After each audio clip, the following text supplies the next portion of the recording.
Urge S-400 pour la Turquie. Le département d'État évoque des sanctions contre de nombreux pays. Fête de l'Aïd el-Kébir. On reçoit de plus en plus de demandes d'abattage. Fabien Bezencal, musulman de France, célèbre depuis le 21 août et pour 3 jours l'Aïd el-Kébir, ou la fête du sacrifice. Dans ce cadre, des dizaines de milliers de moutons seront tués. Certains clandestinement. Pour les associations musulmanes, il faut plus d'abattoirs. Les défenseurs des animaux veulent, eux, que les sacrifices cessent. C'est chaque année la même rengaine, durant les célébrations de l'Aïd el-Kébir, qui marque la fin du pèlerinage à la Mecque. Plusieurs milliers de moutons seront sacrifiés. Cette fête, l'une des plus importantes de l'islam, provoque de nombreuses critiques de la part des défenseurs des animaux. Difficile pourtant d'obtenir des données précises sur le nombre de moutons tués à cette occasion. Brigitte Bardot avance le nombre de 250 000, mais le chiffre de 100 000 est plus communément admis. Outre la centaine d'abattoirs pérennes autorisés à pratiquer les sacrifices rituels, 44 abattoirs temporaires ont été agréés par les autorités. Les abattages halal, qui voient la mise à mort de l'animal sans étourdissement, sont normalement interdits.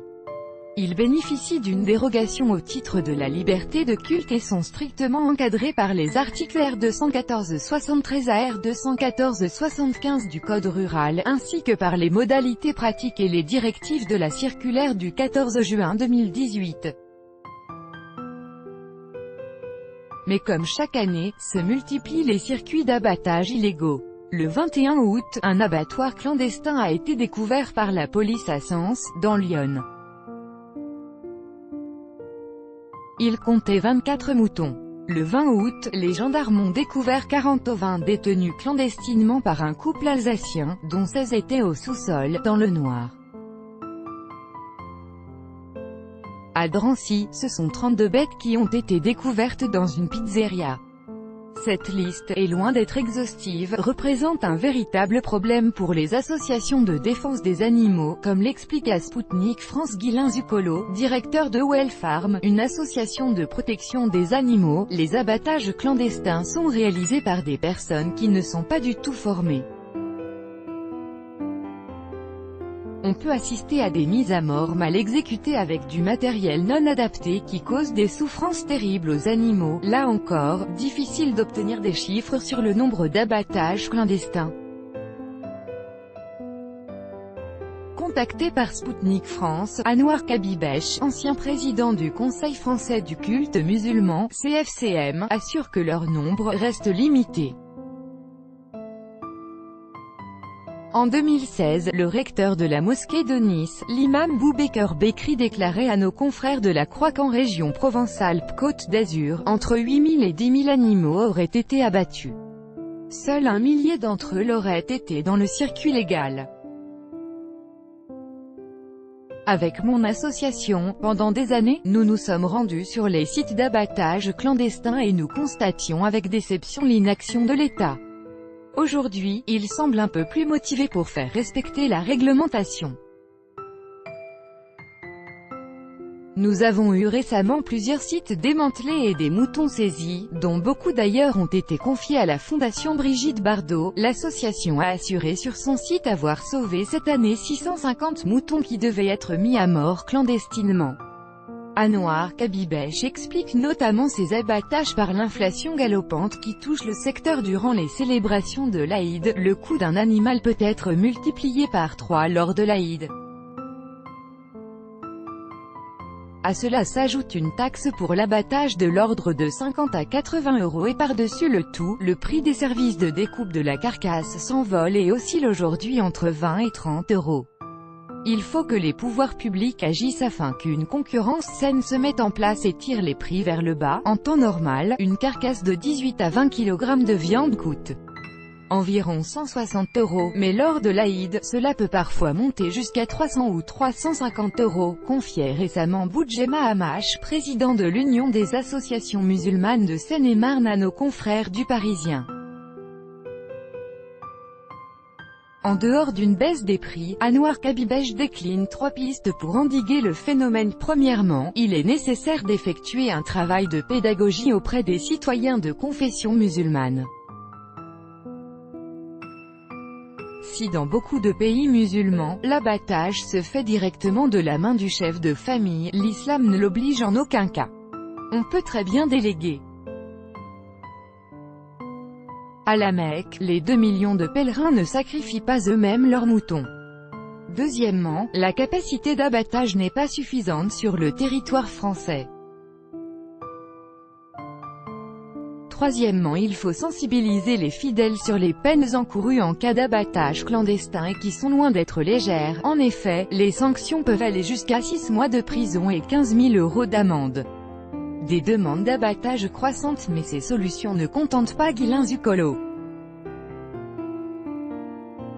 Au-delà de la problématique des mises à mort hors circuit, ce sont les abattages rituels qui concernent juifs et musulmans et qui ont lieu tout au long de l'année qui posent problème. C'est la mise à mort d'un animal sans étourdissement. Cela signifie que les bêtes se vident tout doucement de leur sang dans de grandes souffrances. Dans le cas des moutons, ils peuvent mettre de 30 secondes à 1 minute pour mourir.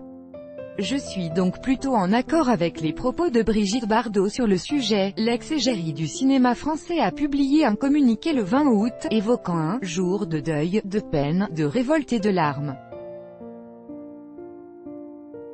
Elle a notamment dénoncé l'extermination de 250 000 moutons dans des souffrances inhumaines au XXIe siècle dans un pays laïque. Pour l'ancien patron du CFCM, il s'agit ni plus ni moins d'une attaque contre l'islam. Il y a une instrumentalisation de cette fête afin de stigmatiser une religion en particulier.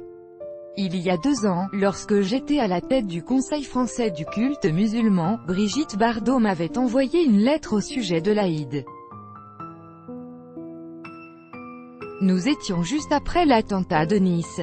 Elle m'avait demandé d'arrêter les fusions de sang. J'avais trouvé cela profondément choquant de comparer une cérémonie religieuse à ce terrible événement. De plus, tous les sacrificateurs doivent suivre une formation pour la sauvegarde et le respect du bien-être animal. Ils sont sensibilisés afin d'alléger leurs souffrances. Ghislain Zuccolo se défend de toute volonté de stigmatisation. Il insiste sur le fait que le sacrifice relève de la tradition. L'Aïd commémore la soumission d'Abraham, Ibrahim pour les musulmans à Dieu. Cet événement, qui est à la fois relaté dans le Coran et l'Ancien Testament, raconte que le principal patriarche des religions monothéistes était sur le point d'égorger son fils afin de prouver sa foi. L'ange Gabriel, Djibril dans l'islam, est alors intervenu afin de remplacer l'adolescent par un animal. C'est pour cette raison que beaucoup de musulmans sacrifient une bête lors des célébrations. Mais cet acte n'est en aucun cas une exigence religieuse et Ghislain Zuccolo milite pour que les musulmans mettent en place des alternatives au sacrifice d'animaux. Il y a clairement un travail à faire auprès des populations musulmanes afin de les sensibiliser au bien-être animal. Cela étant dit, je ne veux faire aucun procès à la communauté. Je pense qu'il faut notamment agir auprès de la jeune génération afin de les inciter à abandonner les abattages. Je rappelle qu'il s'agit d'une tradition et non d'une exigence religieuse dans l'islam. Nous souhaitons que cette tradition évolue vers plus de dons à des œuvres caritatives plutôt que vers plus d'abattage, explique Ghislain Zuccolo. Mais à en croire les dires d'Anouar Kabibech, ce n'est pas ce vers quoi on se dirige. Au Conseil français du culte musulman, nous avons constaté ces dernières années une demande croissante concernant la capacité d'abattage, notamment par la mise en place d'abattoirs privés, le tout dans une volonté de revenir à cette tradition liée à Ibrahim et qui existe depuis la nuit des temps. Vous avez d'ailleurs la grande distribution qui s'y met et un nombre croissant de boucheries musulmanes qui proposent des services de sacrifice et de livraison des animaux durant l'Aïd. D'après l'ancien chef du CFCM, des alternatives ont été choisies de tout temps, mais elles n'ont pas le vent en poupe. Il a toujours existé des alternatives comme l'envoi d'argent dans un pays musulman, souvent le pays d'origine, afin que l'abattage soit réalisé là-bas. Ou, effectivement, la contribution à des œuvres caritatives. Mais on ne constate absolument pas de recrudescence de ces actes-là.